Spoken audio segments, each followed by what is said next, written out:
by Riverside. ¡Birra!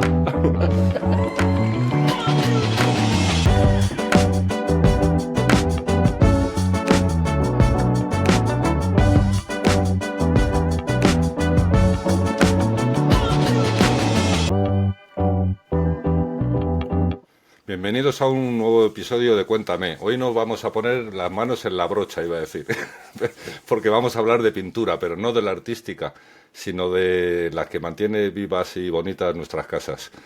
Pintar una pared, una habitación o incluso una fachada puede parecer fácil, pero no lo es tanto si queremos un buen resultado.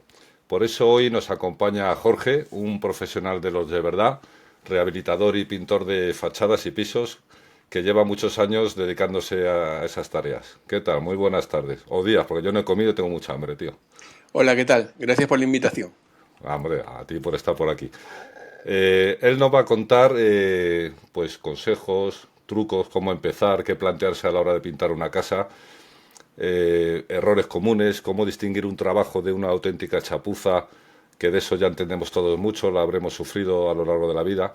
Así que, bueno, de esto va a resultar el episodio de hoy. ¿Quién lo diría? Tú llevas toda tu vida pintando. Tú empezaste por vocación, por oficio, Empecé más que todo por necesidad, sí. porque yo quería ser médico, ¿sabes? Yo me estuve estudiando empresariales, me dejé empresariales porque en los 90, al principio de los 90, el trabajar en la obra, o sea, en cualquier trabajo tú podías trabajar, tener tu piso, tener tu coche, no como ahora, ¿no? Que hay chavales que trabajan y son incapaces de poder comprarse nada. Entonces, en esa época, a mí me hacía falta trabajar porque me fui a vivir con mi chica y claro, había que pagar el alquiler, la comida, la gasolina, el coche. Entonces, una forma que encontré de ganar dinero, ganar bien y tener cierta libertad era el mundo de la construcción, que movía mucho dinero y sigue moviendo mucho dinero. Todo el mundo cree que gana bien hasta que les toca contratar a un albañil. Sí. Y Es que, resulta que un claro, tipo que apenas sabe hablar, que no sabe ni escribir y lee mal, cobra más que lo que cobra el ciudadano promedio que va de trajecillo y tal. Entonces, yo de chavalillo había trabajado mucho también como comercial. Había vendido sistemas de seguridad, cámaras de circuito cerrado de televisión, eh, telefonillos, incluso de más joven todavía empecé vendiendo enciclopedias, que ahora ya las enciclopedias es que la gente ni las conoce. eso Tú era le muy dices a un gracioso. chaval, oye, yo lo buscaba en la enciclopedia y dicen que ya no conocen ni el Encarta, fíjate, ¿sabes? Entonces yo vine de un mundo comercial en el que te gastabas más a veces en el traje que lo que ganabas. Tenía la suerte que la familia pues te ayuda y tal. Y claro, a la hora en que me vi en que tenía que ganar dinero para realmente mantenerme y llevar una vida más o menos estable, vi que los trabajos que habían por allí eran una porquería en relación que ganabas y Son los tal. oficios, al final lo que viste, te Así, diste así cuenta los que es lo que oficios daba el vi. dinero. Y yo aquello lo vi a raíz de que mi padre tenía un chalet en las afueras de Valencia y, y llamaba a albañiles, llamaba a fontaneros, a electricistas, y tú veías que se pegaban unas ínfulas, vamos, que tú contratabas a un arquitecto y el arquitecto venía con más humildad que la que venía el albañil o el pintor. Entonces yo al ver que ya había varias cosas por hacer, dije, pues nada, los hago yo, me pagas a mí en lugar de uno de estos tipos. Y así empecé. Conocí a un chico vasco que fue con el que empecé, me enseñó a pintar algunas cosas, luego a un chico italiano que desde luego que a ambos los conozco hasta ahora, el chaval italiano, un grandísimo profesional en cuanto a acabados, a texturas raras. Pocos quedan. Sí, y como yo tenía mucha facilidad para aprender, de hecho, yo miro un oficio, miro una cosa y a los 20 minutos te la hago igual que lo que vi, no es algo que requiera un aprendizaje muy grande. Entonces, pues nada, empecé con ello y me gustó, me gustaba que se cobraba bien, además. ¿Sabes? De hecho, uno de los primeros trabajos que tuve ya al hacerme autónomo, el primer trabajo que tuve al hacerme autónomo, porque me hice autónomo enseguida, fue pintar una escalera de 14 pisos de altura. O sea, ¿sabes? No es que haya empezado con un cuarto de baño o una cocinilla, no, ese fue mi primer trabajo. lo recuerdo, 14 pisos de alto, todo el portal lleno de madera, dos puertas de ascensor por piso, y fue una faena grande. Es el oficio en sí y es luego también el trato con la gente, con el cliente, pues es difícil. El trato siempre con el público es difícil, ¿no? Porque cada persona es de un mundo y hay personas normales, tranquilas y hay otras todo lo contrario, ¿no? En los oficios hay muchas personas que por diversos motivos no han tenido la suerte de tener una educación. Entonces, una educación me refiero ya no solamente a nivel cultural, ¿no? Sino también a nivel de trato humano con el cliente. Entonces, eso era algo en que yo ya tenía cierta ventaja sobre otros y me resultó de mucha utilidad a lo largo de toda mi vida, ¿no? El saber tratar con las personas, saber ofrecerles unos servicios acorde a sus necesidades, que no solamente son necesidades decorativas o de la obra, ¿no? Sino también sus necesidades financieras. Porque tú puedes querer hacerle a un cliente una maravilla y a lo mejor se le escapa de presupuesto. Porque claro, para la mayor parte de las personas el presupuesto tiene un tope. ¿Sabes? No todo el mundo tú les puedes decir, oiga, No, le claro. cobro 10.000 euros por pintarle el chalet. No, hay gente que incluso puede parecer que tiene dinero, pero le dices eso y se asustan. Y hay gente pues, que te lo paga sin ningún problema. Entonces, el hecho de saber tratar con la gente pues es una gran ventaja de cara a cualquier oficio. Y ya metiéndonos en faena, cuando alguien se plantea de pintar su casa, porque yo creo que la mayoría de la gente dice, bueno, esto es, cojo un rodillo, hago así y ya está, ¿no? Con lo cual seguramente hay errores de base típicos que hacemos todos cuando queremos pintar, no sé, nuestro salón, por ejemplo, nuestro dormitorio. ¿Qué errores son los más comunes? Hombre, yo el tema de interiorismo me lo dejé hace más de 20 años, porque para mí competir, porque yo tenía, empecé con un equipo, mi primer equipo cuando me hice autónomo fue de 3 personas y pintábamos aproximadamente 2 pisos por semana. Era pom, pom, pom, dos pisos de unos 100, 120 metros, 130 metros cuadrados. El promedio de tamaños de pisos que tenemos en Valencia. Entonces, el pintar pisos no es algo que yo haya hecho siempre, lo he hecho y soy, de hecho, pinto mi casa y soy muy perfeccionista. No llamo a ningún pintor porque sé que muy pocos lo van a hacer mejor que yo. Yo cojo una pared e intento que quede que parece que está pintada a pistola. Entonces, el principal error que suele tener la gente cuando pinta es no saber elegir la herramienta adecuada y luego no saber elegir el material adecuado. O muchos también ven revistas y creen que el color de la revista va a ir bien con su casa. Y no es así. Entonces hay gente que dice, yo es que quiero este color verde oscuro para el cabezal de mi habitación y tal, ¿no? Nos solían decir cuando pintábamos pisos. Y resulta pues que luego parecía eso un mausoleo. No, O sea que ya hay una componente de interiorismo, de aconsejar o asesorar al cliente sobre ese color, o por lo menos preguntarle, ¿y le gusta ese color y por qué le gusta? Porque a lo mejor, o sea, ya le dabas un poco de cancha ahí también, ¿no? hombre, intentaba aconsejarle un poco. Tampoco es cuestión de ponerse a discutir con el cliente, porque si el cliente tiene una idea Sí, hay que de ciertos respetarla, colores, hay hay que que respetarla. respetarlo. Pero bueno, también diplomáticamente también se le puede asesorar, ¿no? Sí, por lo, por lo normal, lo común era que el cliente ya tuviera una idea y supiese lo que se iba a hacer. Era raro el cliente que te venía con una idea muy estrafalaria y claro, ahí había que intentar reconducirlo, ¿no? Para que al final, cuando tú acabes, te vayas de allí, el tío se acuerde de ti de una forma positiva, ¿sabes? Muchas veces el que sea un poco caro, porque la verdad que nunca he sido barato para hacer las cosas, pero, porque claro, hacerlo bien cuesta. No es lo mismo una persona que viene, te da dos pasadas de pintura, o una persona que te rasca, que te cubre todos los muebles, que te cuida tu casa, que te lo deja como le gustaría que quede su propia casa, a un tipo que va, que te va a dar 2 pasadas, que te va a dejar hecho un desastre, que tú vas a pasarte 3 semanas limpiando lo que ensució. Entonces, una de las cosas que se intenta, pues, es que el cliente quede contento. Y en las fachadas, ¿quién elige el Los color colores y o de una demás. fachada está sujeto a una normativa o lo eligen los Depende. vecinos? Si está, por ejemplo, en un sitio, si es un edificio protegido, tienes que respetar los colores que originalmente tenía el edificio, por lo común.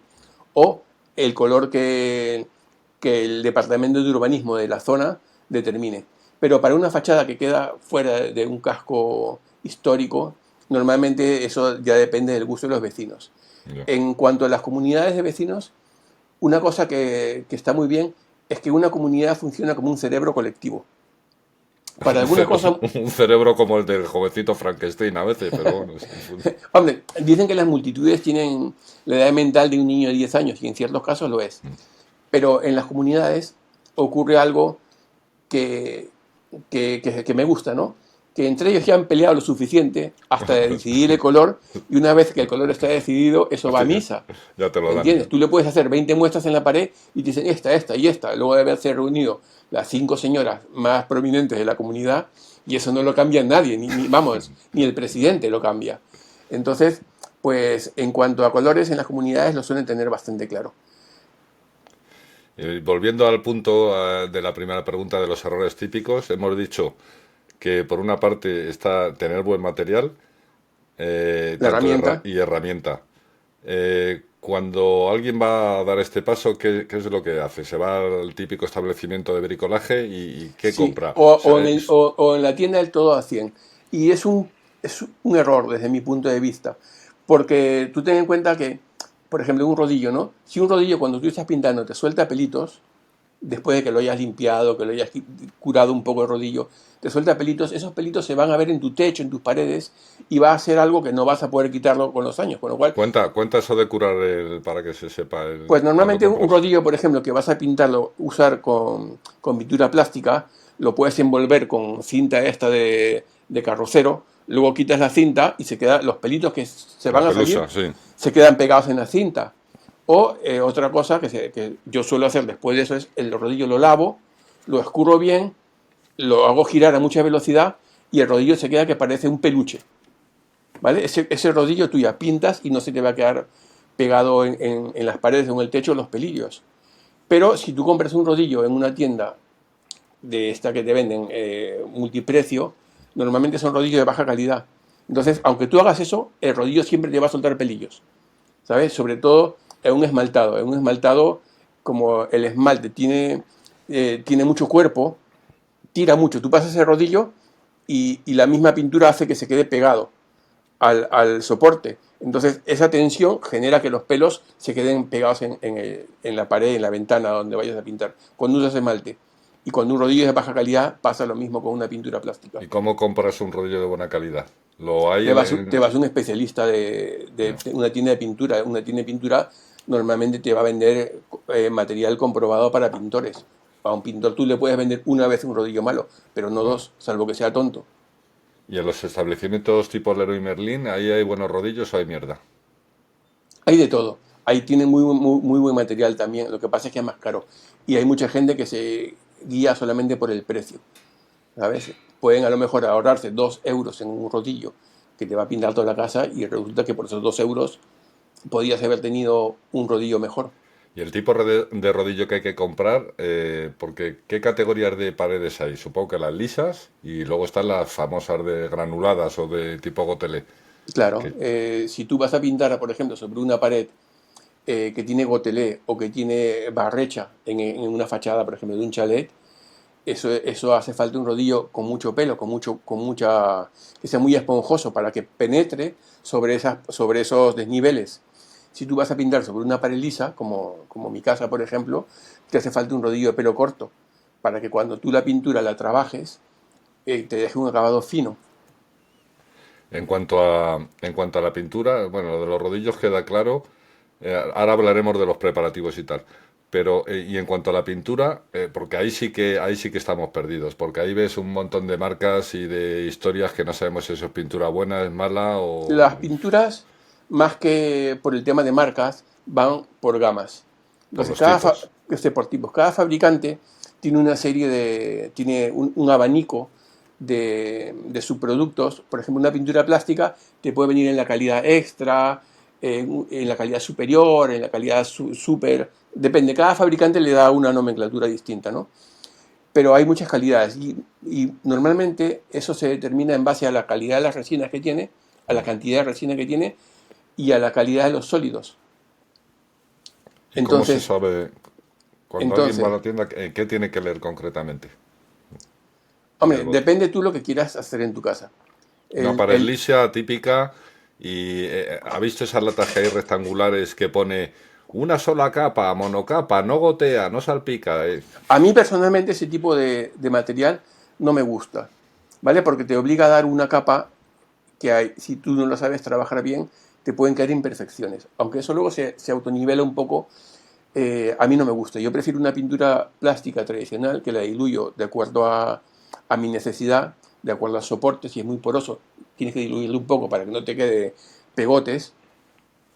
Entonces, ese es el tipo de pintura que a mí me gusta.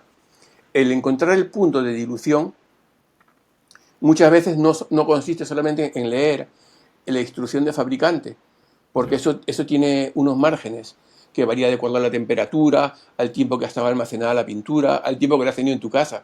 Una pintura que tú has comprado hace un mes y la has dejado en un rincón no se va a diluir igual que una que acabas de comprar, porque la que acabas de comprar, eh, los sólidos que tiene no han absorbido todo el agua, entonces la que tú acabas de comprar está como más diluida, cuando realmente es igual que la otra, pero la que ha tenido más tiempo almacenada está como más espesa.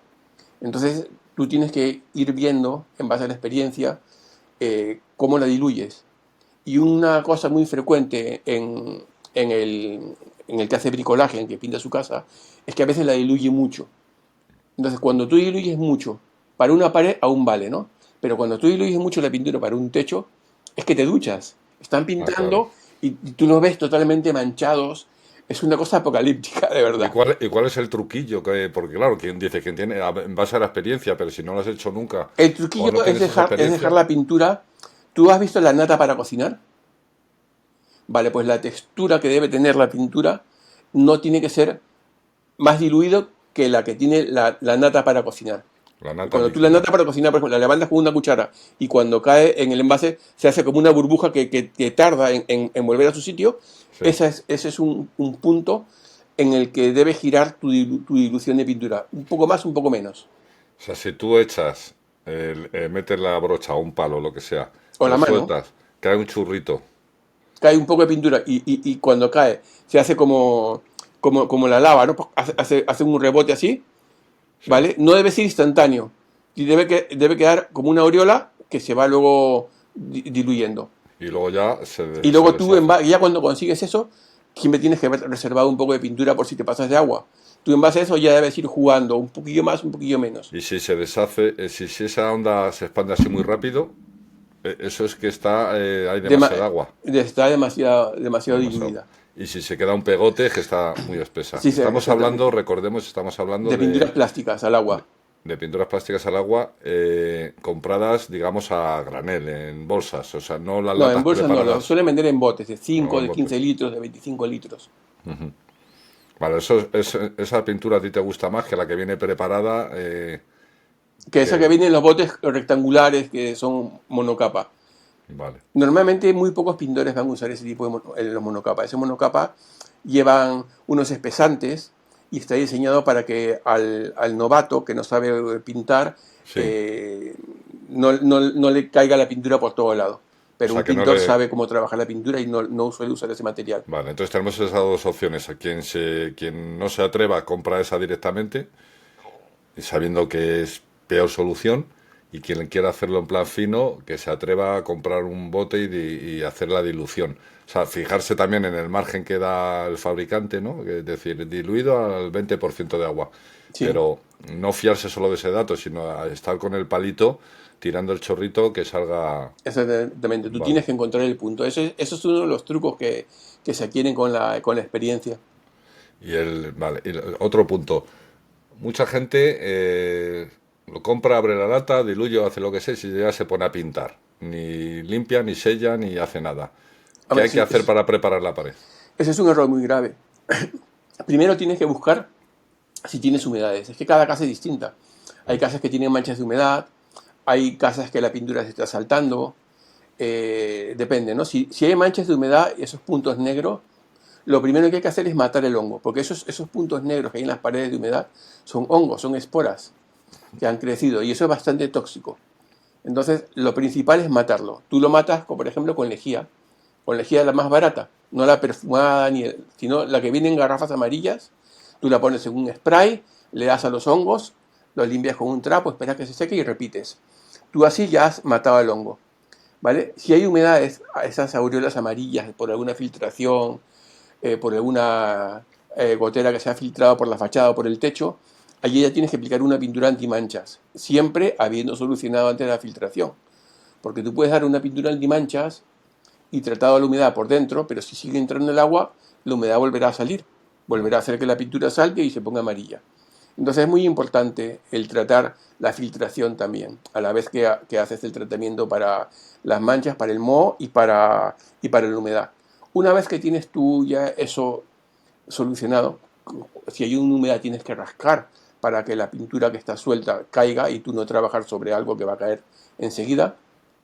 Es bueno dar una fijación, un fijador, ¿vale? Suelen ser fijadores que se van muy diluidos y van muy diluidos con la intención de que penetren en el soporte, ¿sabes? Va diluido normalmente un fijador estándar, va diluido una parte de fijador por 5 partes de agua. Entonces eso hace que el producto se penetre mucho en la pared y forme y le dé cuerpo, le dé coherencia, Eso es lo consistencia. que llaman imprimación. Eso es una imprimación, exactamente, una Vale. imprimación fijadora.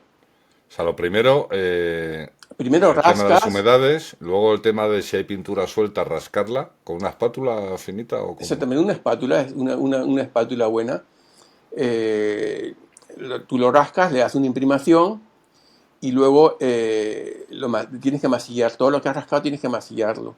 Tienes que abrir también las grietas que tienes. Hay grietas que son superficiales, hay que abrirlas un poco.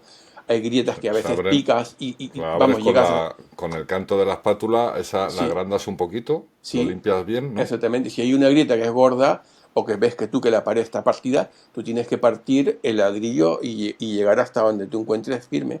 En muchos casos llegas a partir el ladrillo y tienes que repararlo. Si es por interior con yeso o con algún mortero predosificado, depende de la característica de donde estés trabajando. Pero vamos, que esa masilla que venden ya preparada, con eso para La alguien. masilla que venden preparada son para grietas superficiales. Si tú tienes Ya. una grieta donde has picado, has abierto la pared porque la pared está rota, ahí tú tienes que taparlo con yeso o con un mortero predosificado. Entonces, luego cuando eso ya está seco, tú por encima ya le das una capita o una capa o dos con la masilla esa que viene preparada. Yo prefiero la masilla que viene en polvo, porque la masilla preparada a veces tarda mucho en secar. Ten en cuenta que está diseñada para que esté ahí a lo mejor meses en el Bueno. envase. Entonces tú la colocas y a veces tarda en secar. Entonces tú la compras en polvos y la Yo lo, mezclas yo tú lo con compro agua. siempre en polvo, sí, sí. Ahora estoy gastando una marca francesa que creo que te le enseñé una vez, ahora mismo no recuerdo el nombre, que es en masillas interiores, da un resultado estupendo. Las masillas por ejemplo, de algún proveedor de pinturas que tengo nacional las veo muy malas. ¿Sabes? ¿Mm? Parece tontería, Es pero curioso, ¿sabes? Son cuando tú malas, ¿sabes? estás masillando y sobre todo cuando trabajas en una parelisa y tú remasillas y la masilla anterior se te empieza a convertir en harina, es espantoso porque llega un momento en que tú masillas y se te convierte en harina y tienes que volver a masillar y eso no es, tú tienes que trabajar y terminar rápido, claro. La masilla se da con esas espátulas que venden en la sección de pinturas, ¿no? Que son espátulas anchas, muy finitas y muy flexibles, ¿no? Depende de lo que tengas que tapar. Si tienes una grieta, o sea, la espátula va acorde a lo que tú tienes que tapar. Si por ejemplo, tú tienes que alisar toda una pared porque está muy mal o porque quieres tapar el gotelé, pues tienes que trabajar a lo mejor con una espátula que tiene medio metro de ancho.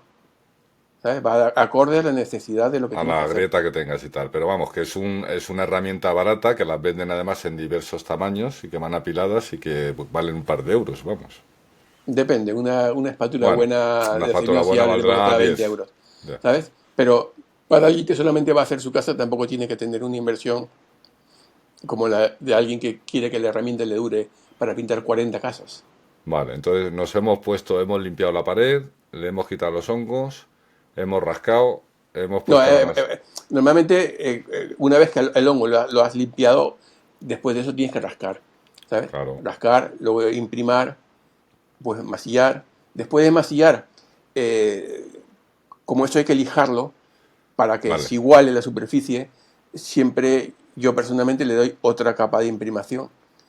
porque tú si pintas sobre algo que está polvoriento, pues la pintura puede aparecer imperfecciones del polvo o simplemente no coger bien.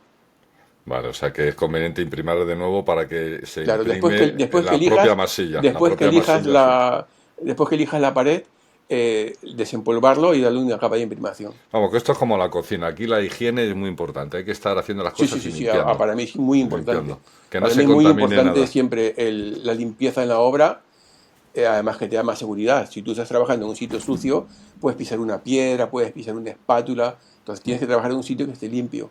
Además que de cara al cliente, de cara a la persona, aprecia cuando tú estás haciendo un trabajo profesional y no como trabajando como un gorrino en su casa. Por eso hemos obviado el punto de que también es importante y que es obvio, que es proteger todas las superficies de la sala donde estemos. Sí, sí, claro, tienes que poner plásticos, telas, dependiendo lo que tengas que hacer, ¿sabes? Tú Bueno, imagínate que en un sitio te pones a pintar y llenas de gotas de pintura un televisor. A lo mejor en lugar de cobrar, tienes que pagar, ¿sabes? la radio el pintor. La radio de pintar, sí, La radio sí, el pintor. sí, sí. Y fíjate, estamos hablando mucho, luego cada uno que adopte las medidas que quiera, ¿no? Pero estamos hablando entonces o está hablando Jorge de lo correcto, de cómo hacer las cosas, ¿no? Cuando ya vamos a dejar el punto de que cada uno se pinte su casa, estas son las cosas, digamos, básicas, los pilares. Ah, bueno, había una cosa antes de dejar este punto, es pinta. Bueno, ¿cómo se pinta? ¿Arriba, abajo, en raya, en Pues hombre, horizontal, vertical? normalmente, después que ya has rascado, señalado superficie, tratado hongos, manchas, has imprimado, masillado, lijado y vuelto a imprimar, pues ya llega el momento de la verdad, el pintar, ¿no? Entonces, normalmente yo siempre recomiendo que se empiece por el techo. Parece una obviedad, pero hay gente que lo hace al revés. Que luego mancha lo que ha pintado. Si Claro, pintas entonces primero la pared, pintas luego el pintas el techo, techo. exactamente, pintas el techo y luego vas con las paredes, con los rincones. Tienes que tapar las puertas, ser muy meticuloso al encintar los marcos y tampoco te fíes al 100% de la cinta, porque hay mucha gente que pone cinta y luego pinta manchando el rincón, el encuentro de la pared con la cinta. ¿Y qué pasa con la pintura? Como va diluida, a veces la pintura te Sí, gira por dentro de la cinta y tú quitas sí. la cinta y resulta que los 2 o 3 primeros milímetros donde la cinta debía haberte protegido están manchados.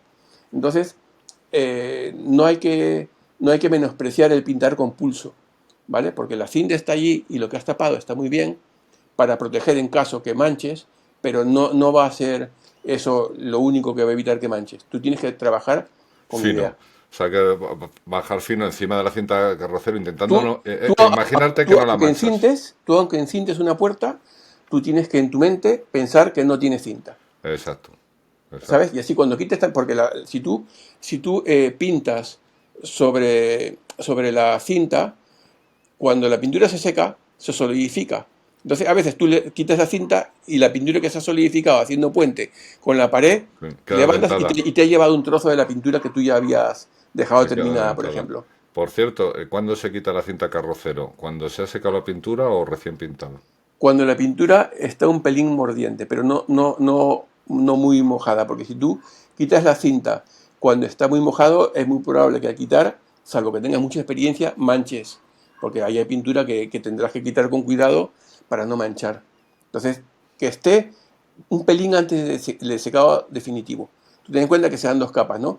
En la primera capa no vas a quitar la cinta, lo quitas en la segunda o en la tercera, si por algún motivo has comprado una pintura de muy alta calidad que no te ha cubierto mucho.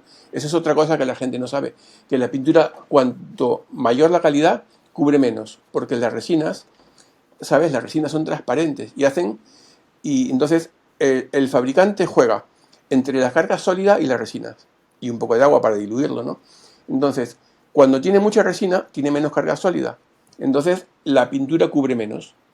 Y cuando tiene mucha carga sólida, tiene poca resina y la pintura cubre más, pero es menos plástica. ¿Sabes? A veces, si tú, por ejemplo, pintas en una pared mal preparada con una pintura de muy alta calidad, al tener tanto plástico, con el tiempo ese plástico retrae y como no se queda bien pegado porque el soporte está mal imprimado, sale. Por eso tú ves muchas paredes que tienen como, que la pintura se ha hecho como flores, ha saltado como floreciendo, es por eso, la pintura no es mala, lo que ha sido mala es la preparación. Vale, y siempre son dos capas. Como mínimo yo pienso que son dos capas.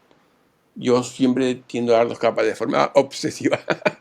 Sí, ¿Sabes? no, A veces yo da una pasada de un techo, lo he visto bien, pero claro, luego te pones a mirar el techo, te pones a trasluz y tal, y dices, no, dos capas. y te da el toque. Y me da el toque y tiene que ser dos capas. ¿Sabes? Porque siempre, siempre te va a quedar algún brillo, alguna cosa que no.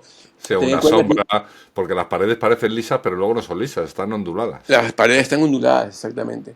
Por tanto, ¿en qué sentido tienes que pintar? ¿Cómo pintas? ¿Cómo mueves el rodillo? Yo normalmente cuando pinto los techos, yo suelo terminar la última capa en dirección hacia la fuente de luz de una ventana. Hay quien te dice que lo tiene que hacer al revés, ¿no? Ya, Pero cada maestrillo tiene su librillo. ¿Sabes? Realmente si tú eres bueno pintando y dejas un acabado muy, muy uniforme, da igual que termines en una dirección u otra, porque el acabado va a quedar como pintado a pistola. Pero bueno, mi manía es esa, ¿no? La última capa que doy siempre la pinto, por ejemplo, aquí tengo la ventana al lado derecho, mi última capa sería así.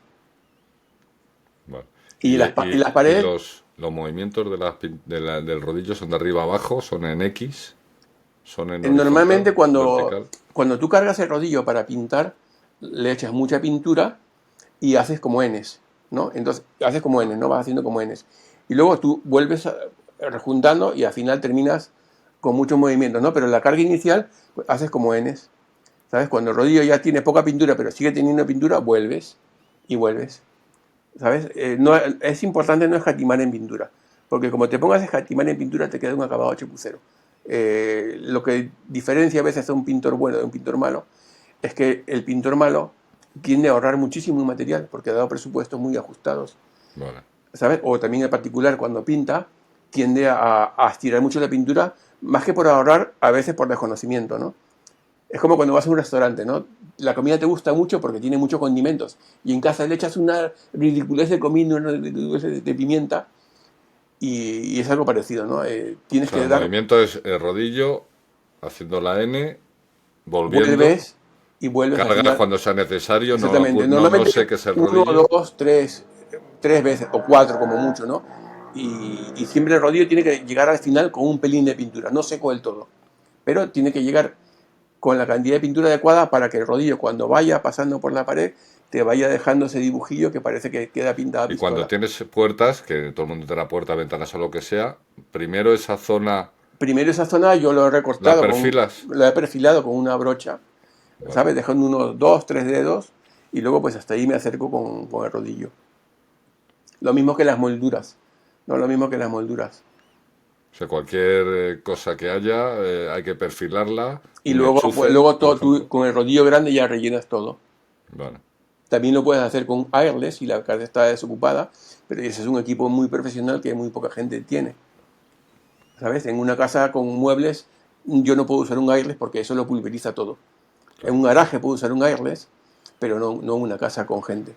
O sea, el pintado a pistola, mejor no hacerlo porque se monta la de Dios, ¿no? Puedes hacerlo. Lo que pasa es que el trabajo de taparlo todo es Claro. tan engorroso, ¿sabes? Que a veces te compensa más el tapar de una forma normal y hacerlo con rodillo, porque un pintor, por ejemplo, te pinta una habitación con el rodillo en 20 minutos, ¿sabes? Y luego varias capas, dejando unas horas de un día para otro, entiendo yo, o las horas que te indique el fabricante, ¿no? El fabricante normalmente te indica un lapso de 5 horas. Ah, Y bueno, está como bien. siempre hay cosas que hacer en una casa, pues si puedes pintar, puedes darle una pasada a las paredes, puedes coger otra habitación, o puedes simplemente dejarlo para el día siguiente. Y cu- No hay que apresurarse en dar una capa tras otra, porque si tú pintas sobre húmedo, es muy probable que cuando estés pintando la misma tracción que ejerce el rodillo se sobre la pared, levante. haga que la pintura se levante, con lo cual has retrocedido. Y cuando tú ya crees que estás terminando algo, retroceder hasta el principio, la verdad que es bastante Sí, es una doloroso. putada, es una putada. Sí, es una putada, absolutamente. Y entonces, cuando has acabado con el rodillo y quieres pintar el día siguiente, ¿qué haces? ¿Lo lavas? ¿Lo envuelves en film? ¿Qué es lo que Yo de haces? rodillo cojo una bolsa de basura nueva. Sí, Yo siempre suelo llevar agua, de, de osmosis, ¿sabes? Yo preparo la pintura con agua de osmosis. ¿Por qué? Porque tú cuando preparas la pintura con agua de osmosis y tú la guardas, no se pudre. ¿Entiendes? Si ¿Es el tú, agua destilada esta que venden para las planchas o para los coches? O... yo tengo una unidad de osmosis en casa y Nos es has la que, jodido, tú la tienes, pero ¿qué y es hay? la que ¿Cómo lo hace un mortal? puedes comprar agua embotellada. El agua embotellada ha sido filtrada. Más que todo es por los microorganismos, Ya. ¿vale? Porque en la pintura se multiplican. Entonces, si tú preparas una pintura, lo habrás visto alguna vez en tu casa, que has preparado una pintura, la has guardado y después del verano la abres, apesta porque está podrida, ¿vale? Entonces, yo llevo agua de osmosis. Entonces, el agua de osmosis que llevo para preparar la pintura, suelo poner un poco en un spray, en un, Sí, de limpiacristales. Entonces, yo cuando he terminado con el rodillo por el día y voy a usar el día siguiente, lo pulverizo con el agua de osmosis, lo meto dentro de una bolsa de basura, lo giro para que no haya aire por dentro y al día siguiente ese rodillo está perfectamente utilizable. Lo perfecto, mismo, sí. exactamente. La gaveta en la que tengo la pintura le pulverizo un poco de agua de osmosis por encima, una capita por encima y por los laterales, Sí, y le pongo otra bolsa de basura por encima, lo cierro bien y para el día siguiente eso está perfecto. No se ha secado nada.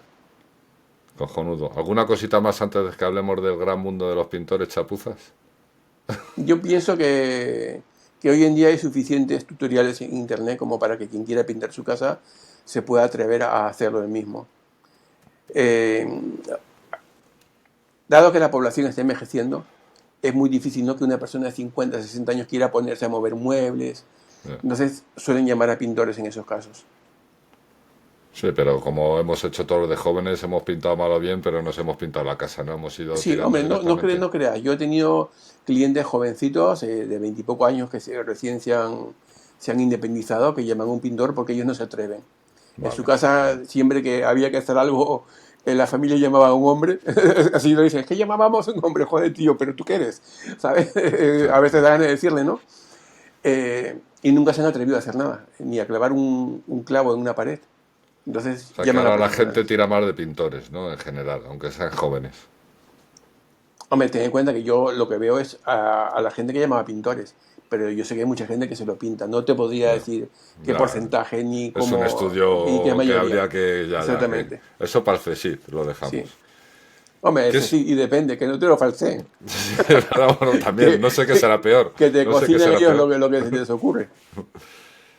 ¿Qué señales nos indican que un pintor no es profesional o puede hacernos una chapuza cuando nos llegan a ver o el presupuesto? ¿Qué señales podríamos detectar?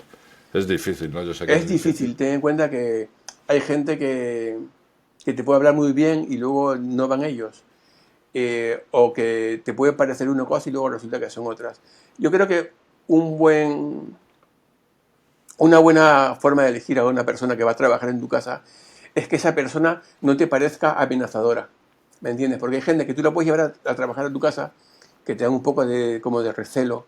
Luego Ya, resulta que te hacen un desastre y hay mucha gente que termina pagándoles por miedo a que esa persona les vaya a hacer algo más que ya. por el trabajo que han hecho.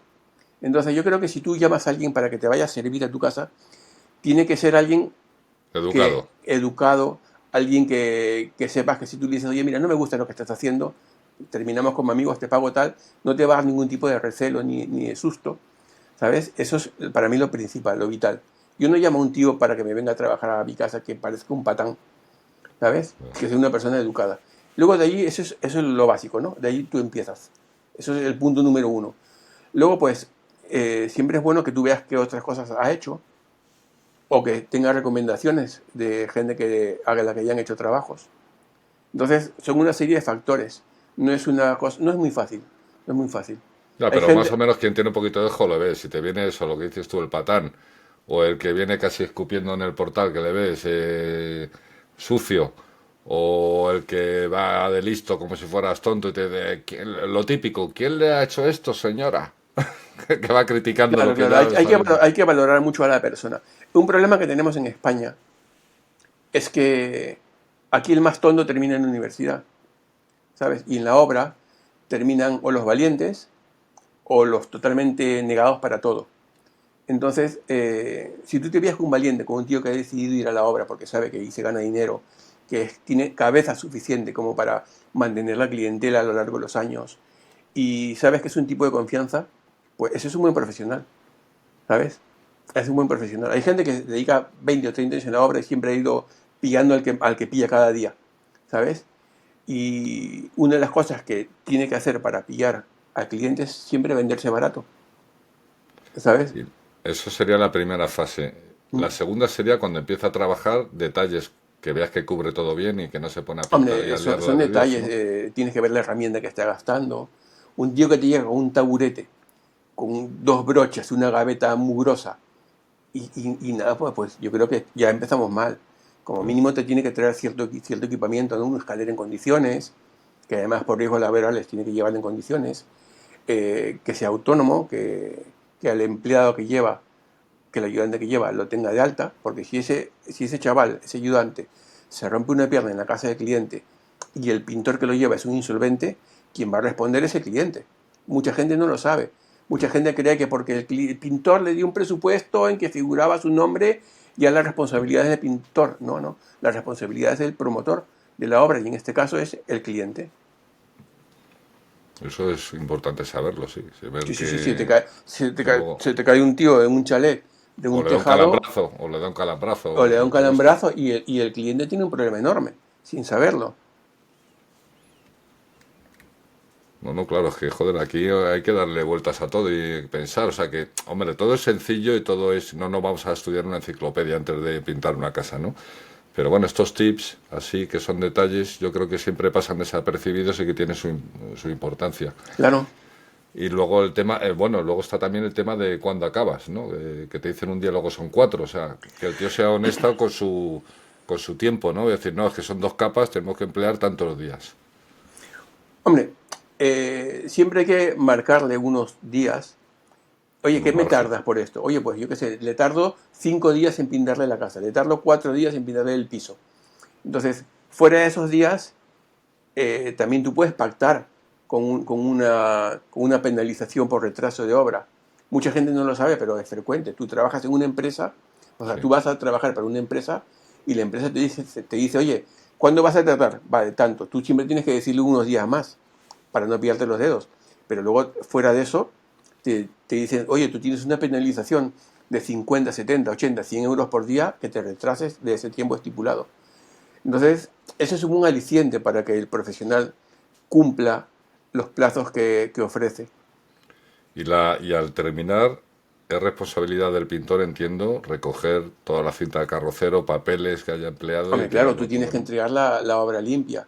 Eso de que yo he oído a muchos pintores, o a muchos profesionales que dicen, no, que eso lo limpia la mujer. Y dile que, ¿qué mujer? Tu mujer, porque la mujer del cliente no tiene por qué hacerlo. ¿Sabes? Incluso me parece hasta algo machista el pensar que eso lo tiene que limpiar la mujer de la casa. No, eso lo limpiará. Tráete a tu mujer y que tu mujer lo limpie. ¿Sabes? Yo creo que ahí una de las cosas que uno siempre tiene que tener en cuenta es que el profesional que va a tu casa tiene que ser responsable de limpiar la suciedad que hace él. Que el carpintero que va a tu casa se lleve sus retales y se lleve sus virutas. Que el albañil se lleve su escombro y se lleve el polvo que ha generado, que lo barra como mínimo. ¿Sabes? No que Claro. ¿me entiendes? O sea, y el pintor lo mismo, tiene que llevarse su cinta de carrocero, sus plásticos y todo lo que haya generado suciedad. Porque luego hay un componente también que tú tienes stores o cosas que hay que quitar, eso que lo contemple en el presupuesto. O lo haces tú o hay que acordar que quién lo quita, ¿no? Que si yo tengo una persiana y hay que quitarle y ponerla, Hombre, eso tiene que quedar bien yo después. normalmente siempre que cuando hacía interiorismo, yo lo daba por hecho. Le decía, yo le quito los cuadros, le quito los muebles, le muevo todo, ¿entiendes? Yo incluso pintaba por detrás, por ejemplo, detrás tengo una estantería a la vez de muebles. Yo Sí, esa estantería, si hubiese sido para un cliente, yo eso lo muevo y lo pinto por detrás. Hay gente claro. que me decía, pero eso no lo ve nadie. No, pero, o eso no lo sabe nadie, no, pero eso lo sé yo. Y lo No ve se Dios. ve Y lo y ve Dios, Dios. sí, sí, como ¿Entiendes? O el de sea, Steve Jobs, yo ¿no? siempre pensaba así.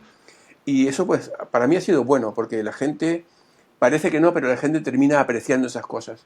Yo tengo gente que me ha llamado hace 30 años y me sigue llamando ahora. Y ya le tengo que decir, oiga, yo es que interiores, yo ya no hago, ¿sabes? Todo el tema de las fachadas. ¿Qué problemas te sueles encontrar al rehabilitar fachadas? ¿Qué problemas gordos o comunes puede haber? Algún vecino cojonero, Sí, básicamente. ¿sabes? Siempre hay Porque alguno, ¿no? Si siempre, no es el siempre presidente, es hay... Ahora, por el... ejemplo, estamos con una obra que hemos terminado y fue una obra parcial, ¿vale? Porque hicieron una mitad hace años y esta mitad la han hecho ahora, 5 años después. Pues arriba vi una señora de estas personas que son especiales, que se empecinaba en que la parte que hicimos hace años la volvamos a hacer, a pesar de que en el presupuesto se estipulaba claramente que eso no estaba incluido porque ya se había hecho. No, que tiene que hacerse. De hecho, tengo una reunión con ellos la próxima semana para decirles sobre la obra que eso no tenía que hacerse. Pero la señora no, especial, ahí dando la lata, que eso tiene que hacerse y que que hay que repetir todo. sí, tiene que repetir todo. Bueno, en las fachadas un problema que puede haber son las grietas de los balcones, ¿sabes? Filtraciones, porque sobre todo las fincas, de hecho hace más de 40, 50 años, tenían unas calidades, por lo general, ¿no? Hay obras muy buenas de hace 50 años, pero de esa época en que se construyó tantísimos pisos en España, en la época de Franco, para darle a la gente que necesitaba casa. Entonces son calidades bastante bajas. Ya. Tabiques estrechos que se agrietan con facilidad, Que les entra agua, que tal. cimientos que han cedido y hay grietas de asentamiento que son difíciles de quitar. Entonces eso suele ser prácticamente lo más problemático en una fachada. Porque en ese tipo de fachadas a lo mejor lo haces el trabajo bien hecho, pero pasa un mes y se sale la grieta otra vez. No, se intenta ver todos los problemas que tienen y solucionarlos, pero claro, nadie te dice que si tú has reparado una grieta en esta parte de la fachada y tú has repasado todo, dentro de 5 años no te aparezca otra aquí, ¿sabes? Y es frecuente. Y luego, claro, tú tienes que hacer fotos, que tienes que hacer que el arquitecto haga un certificado de fin de obra donde especifica Ya. que la obra se termina en condiciones, ¿sabes? Pero ¿Hay bueno, las alguna...? obras son como las personas. Si tú aparcas un Ya. coche 5 años en la calle, te aseguro que en 5 años estará hecho un desastre. Las fachadas bastante aguantan para el sol y las inclemencias del clima que soportan. Sí, porque claro, son procesos que se alargan mucho. Yo no sé si hay alguna normativa, si una fachada está muy cutre, muy deteriorada, si, si está esa comunidad obligada a restaurar eso o no, o Si se en hace una la vista gorda. fachada hay riesgo de caída de cascotes, el ayuntamiento, si, por ejemplo, si vienen los bomberos porque han caído cascotes, el ayuntamiento suele incoar un expediente de ejecución forzosa. Entonces le llega a la comunidad de vecinos una carta en que el ayuntamiento le dice o lo hace usted o lo hacemos nosotros. En la práctica el ayuntamiento, que yo sepa, jamás ha hecho nada, pero la No, amenaza de sí, una sanción o de que si ocurre algo ya la responsabilidad no te la cubre el seguro, porque en ese caso tú habrías incurrido en desidia, porque si a ti te dicen, oiga, de su finca están cayendo cascotes, ya, tiene que hacer algo, tú tienes que hacerlo, porque le cae un cascote, imagínate que le cae un cascote a un niño, ya. esa comunidad se va a ver forzada a vender sus viviendas para cubrir esa indemnización. Pero por estética jamás, ¿no? O sea, o ¿Qué por va? aspecto de sucio, España está llena de es fincas que espantosas. es que es muy feo, tío. Es Eso, que es yo horrible, es horrible. es raro ver una ciudad que sea, digamos, bonita, entre comillas, que tenga un mínimo de está todo cutre, tío, todo con Hombre, manchas Santander es negras. precioso, pero Santander es que es una ciudad tan señorial y la gente ahí tiene dinero, pues tiene fachadas, chalés, todo tan bonito, sabes que está bien, pero en Valencia tú ves patios de luces en que los que cuando te asomas ves que has terminado un trabajo muy bonito y miras a la finca de enfrente y se te cae el alma al suelo, porque está espantosa, ¿sabes? Lo mismo hay fachadas horribles, ¿sabes? Pero Que bueno, también es una cuestión económica, ¿no? bueno, es Nos hemos cuestión económica y empobrecido muchas tanto que muchas veces veces no nos queda dinero para el factor estético. ya, bueno, hay que es como todo un equilibrio, ¿no? Pero es que hay algunos sitios que ves y dices, joder, macho, que ya es dejadez, ya no es que porque no se pueda, es que Sí, sí, sí, hay muchas cosas. De hecho, hay mucha gente que cuida mucho su casa. Tú ves casas muy bonitas y luego ves la fachada que no hay una coherencia entre una cosa y ya, otra. Es muy frecuente y luego resulta que esa persona que no quiere hacer nada en su finca se gasta más en el bar en un mes que lo que podría sí. invertir en su vivienda. Porque ten en cuenta que tú que tener una fachada bonita es una inversión para tu comunidad, para tu misma vivienda. Tu Es vivienda se para es una revaloriza. eso es para el espíritu en sí y es también porque incluso también puede ser por propia seguridad, porque si tú no mantienes una fachada, se va deteriorando, al final acaba en obra gorda porque se caen los trozos a cachos, ¿no? Claro, claro. O yo qué sé, si eso genera alguna enfermedad o algún componente tóxico, si eso acaba hecho una mierda, no lo sé. Bueno, tanto como eso no, pero el factor de riesgo es muy frecuente, que caigan cascotes y la comunidad se vea forzada a hacerlo por el ayuntamiento. Ya no un factor estético de, oiga, su fachada está espantosa, eso no suele ser un motivo. Yo sí lo haría. Hombre, hay mucha gente que sí, que te llama porque te dice, oye, la fachada está espantosa, ¿no? Pero hay vecinos en las fincas que son muy peseteros y no quieren hacer nada hasta que no se ven forzados a hacerlo. Bueno, claro, luego está el componente de los peseteros también. Los peseteros son una... Y los cutres. Son para los de comer aparte. De hecho, hay muchas comunidades, de hecho yo creo que son la mayoría, en que lo único que miran en el presupuesto es el precio. Son incapaces de leer el contenido del contrato, de lo que están contratando. Es terrible. Y ver que un buen presupuesto, aunque cueste más caro, te va a durar a lo mejor 15 años. Sí, y que es una mierda te va a durar 2 años. Yo los califico de analfabetos funcionales, porque son incapaces de leer un presupuesto. Y eso que yo, por ejemplo, en un presupuesto de una fachada, intento que el presupuesto sea claro, sea conciso y no maree. Por ejemplo, tú ves un presupuesto hecho en Presto. Presto es una plataforma para hacer presupuestos, ¿vale? Sí. En que te especifica lijado de barrotes según la norma UNE tal, utilizando... Vamos, y así para decirte que está lijado la barandilla, es una parrafada así, y al costado metros, y eso es un mareo. Eso no hay quien lo lea, ¿vale? Eso no hay quien lo lea, es un espanto eso. Entonces, yo intento no ir por ese lado, sino que le especifico, ¿no? Lijado de barandillas, limpieza, aplicación de 2 capas y tal, ¿no?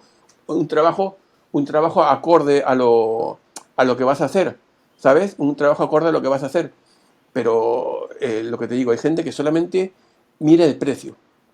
Y ya no hacen una comparación justa. Claro, sí. Bueno, pues mira, ya hemos dado aquí unas pinceladas bastante buenas. Vamos a acabar con, no sé, que nos cuentes anécdotas, tío, que nos hemos puesto muy... Bueno, tú te has puesto, yo no tengo ni puta idea de esto. ¿Alguna anécdota divertida o surrealista que te haya pasado trabajando? Hombre, surrealista. O jodida. En el 95 me caí de un 5º piso con un compañero. Joder, ¿tienes ala? Sí, la espalda, date la vuelta. Fue muy curioso, me caí frente a un cementerio frente a un hospital y a 200 metros de un cementerio. O sea, en ese momento la vida me daba para elegir. Aquí hay un hospital que se llama Doctor Peset, ¿vale? En la calle Gaspar Aguilar.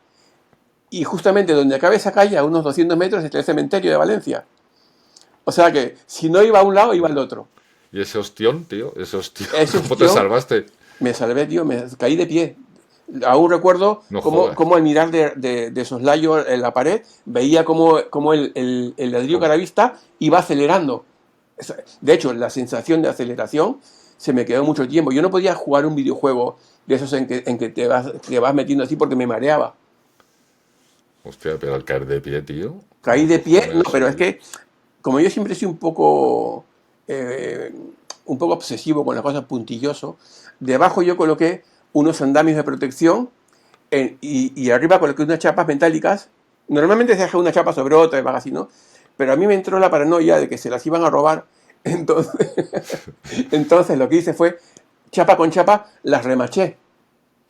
¿Entiendes? Quedaron fijas. Entonces yo tenía abajo 12 metros de chapa. Ten cuidado con el micro. Yo tenía 12 metros de chapa lineal remachada, con lo cual cuando caímos de pie, el mismo andamio sirvió de amortiguación y la chapa metálica también. Entonces la chapa metálica, de hecho, todas las grapas se corrieron.